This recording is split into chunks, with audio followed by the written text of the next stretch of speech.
Hello everyone, my name is Steven with a V, or Vivin as some of you like to call me, and welcome to Storytime. Today we're going to be reading some malicious compliance stories, tales where following the rules can lead to some just desserts.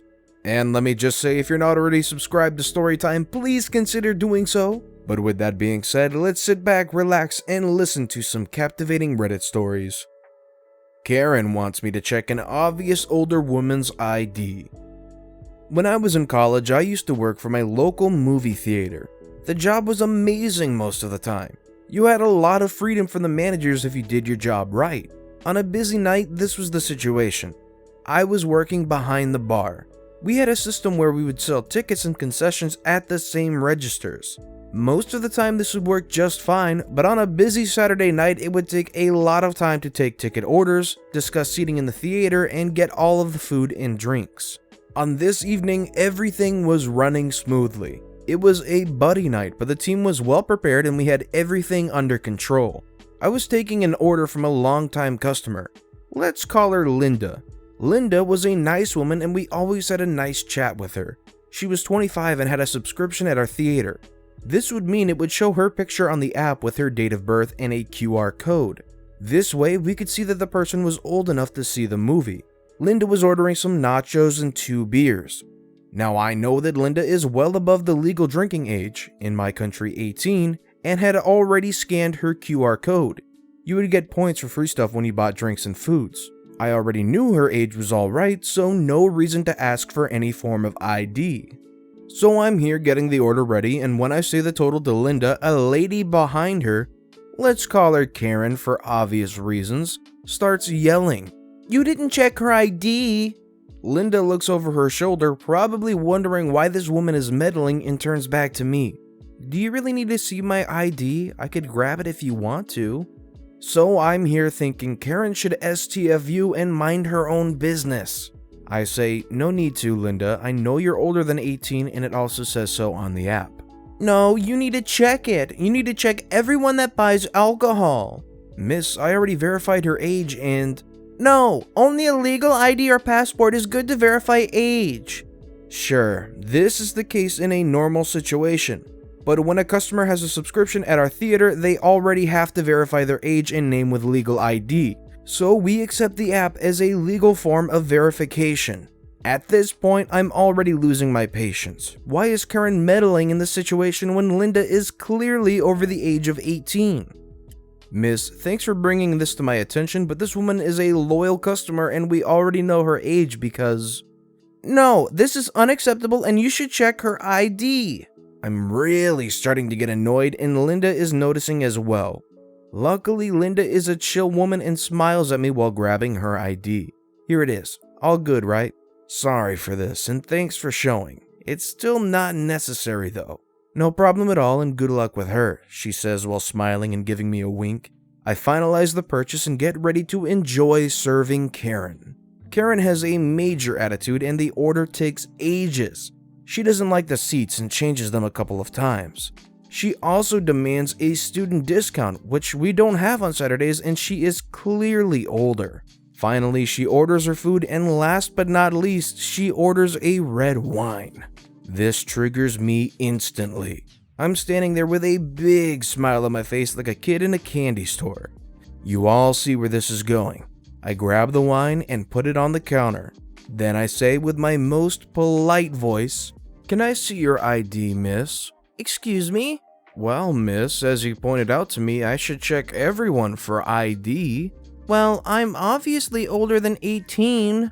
Sure, Karen wasn't looking anywhere near 18. But she didn't hit prime Karen age either. I would say she was early 30s, but with all that plaster on her face, she could pass for a 25-year-old. "Miss, the woman I asked before you was well over the age of 18. You insisted I follow the rules. If you don't have your ID with you, I can't sell you the alcohol." "Preposterous! I demand to speak to the manager." "Sure, I will get him." Now the manager this evening was Bob. Bob hated the types like Karen and I knew he would stand by my side. So I go grab Bob and inform him of the whole situation. When I explained it all, Bob smiled at me with a huge grin on his face. "Let's go have some fun." So Bob walks with me to the registers and Karen yelled the whole story. Bob listens carefully and then reminds her of the rules and she needs to have some ID or she won't get her wine. Karen is done with the situation. I could clearly tell. The preview has already started, so she grabs her wallet and pulls out a public transport card. Here you go, it states I'm old enough. Sorry, miss, this isn't a legal form of ID. Karen at this point is bright red and I thought she would burst out in anger. I demand you sell me this wine. This is ridiculous and I'm about to miss the movie. Nothing I can do for you without ID, miss. I should also note that when the previews are over, usually 15 minutes after starting time, we can't let you go inside the theater because this will cause a disturbance for the other visitors. At this point, I wish I could have taken a picture of Karen's face. The utter face of defeat was amazing to see. Fine, just keep the wine. I'm going to see the movie and then I'm never coming back here. That's a shame, miss. That'll be XXX, please. After the whole incident, I got a compliment from Bob for sticking to the rules and for defeating a Karen in her own game. Honestly, I don't even know why a Karen would be so dumb as to call somebody out on something and then they themselves are going to have trouble with the rule they were trying to enforce for no reason at all. Good tag team action from him and his manager. Sales signs a deal before the software's gone through QA. We have to send out engineers to 200 sites.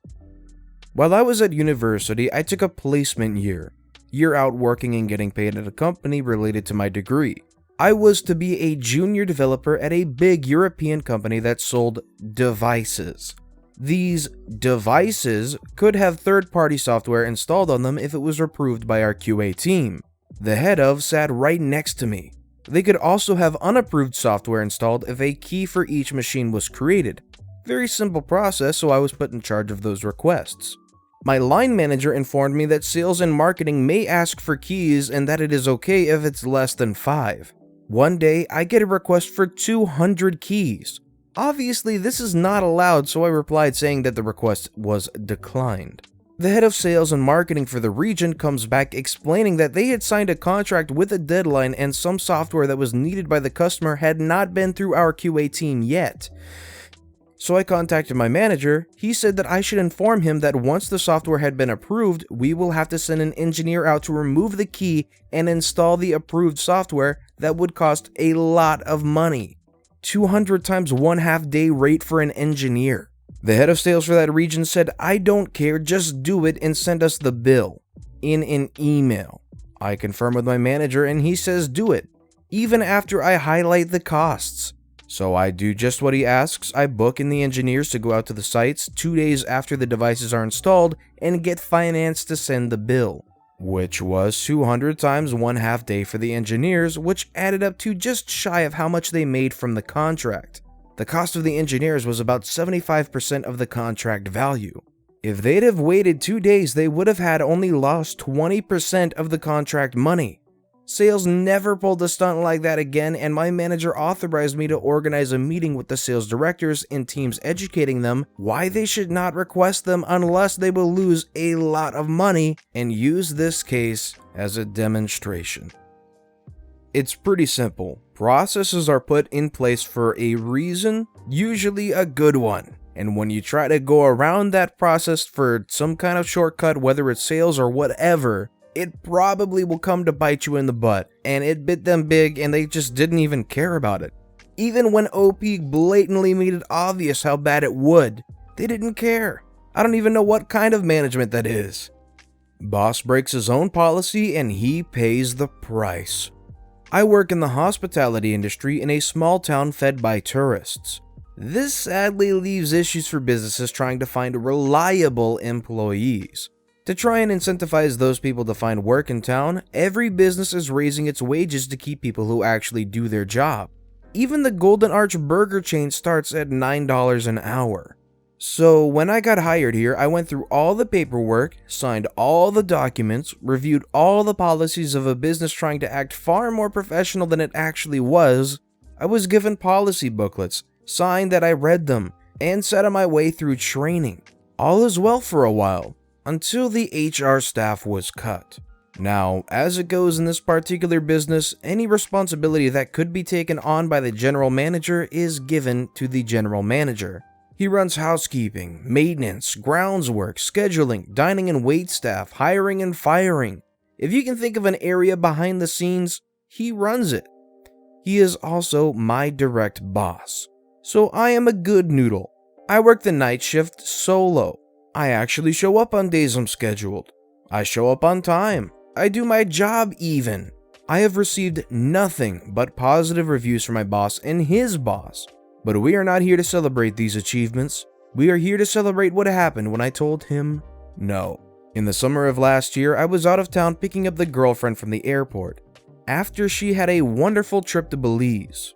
We had a good weekend doing the things couples like to do, when right after eating my favorite pizza, I felt my stomach rejecting the food I had eaten. The next dozen hours were brutal. I emptied more out of me than I thought my body could hold. Obviously, I was sick. I could barely pack my bags the next morning, let alone actually move them to the car. It's still bright and early, not long past dawn, when I realize I'm gonna need a day to recover. So I contact my boss, I lay it out for him, and for the first time in over a year and a half, let him know that my shift that night needs to be covered. The policy book I had read like a good employee told me that calling in sick is okay. Calling in sick for one day doesn't require a note, only the second and consecutive days would. I wouldn't have to go to a doctor for a note because it's only one day, so I can rest and come back good as new. But I wouldn't be posting here if I got off work that easy, would I? He told me I'd either have to work or I'd have to get a doctor's note. After 18 months or more, never calling in sick, covering every shift I was asked to, he picks now to treat me like a child. Alright, may as well. So I go to one of those urgent care clinics. Nurse gives me a 2-minute consultation, sends me out with prescription strength anti-nausea meds and 3 copies of a doctor's note. Because you're dang right I'm keeping my own copy. I read the note and it states, OP is sick and cannot perform job duties for 5 days. Signed, Doc. Huh. Why not? I shoot him a picture of the note and radio silence. Now this man works 9 to 5. He does not work nights. I have another coworker who does my job on my days off, so I expect him to have been called in that night. After the radio silence, and since I was still up that night anyway, I prepared my 2 weeks notice just in case they're going to try and make me work anyway. I go into work with a copy of the doctor's note and my notice to meet people at the shift change. To my surprise, I saw my boss, and he looked bad. He looks at me, confused as to why I'm here. Before he spoke, I handed him the note, not my notice yet, and said, "Glad you're here, and hi, receptionist. Boss, here's a copy of my doctor's note. Figured I'd drop this off in person since you didn't reply to me in the last 8 or so hours. Can I go home and rest now?" Boss says, "I can't believe you were actually sick. Guess I'll see you next week." Receptionist says, "Hope you feel better." And with that, I left. The next several days were spent recovering, sleeping an ungodly amount. I am really glad I listened to the doc. The aftermath of this whole event isn't very exciting, but it was satisfying. The next Tuesday, a week after the incident, I was pulled into the office. I was asked why I requested so many days from the doc, how it hurt him to have to fill all those nights, etc. I gave him the honest reply. Doc didn't ask how long I needed, I just asked for a doctor's note and I was handed that. I still have a couple copies if you lost one. He started to protest, saying I should have corrected Doc, but I stopped him. "Get a copy of the policy book, would ya?" He did. Turn to the attendance policy and read out the portion about sick days and doctor's notes. Oh, yep. So if you keep pestering me about this, I'm going to go to the owner, his boss, and ask to be compensated for the cost of that clinic visit and ask that you be reprimanded for not following your own policies.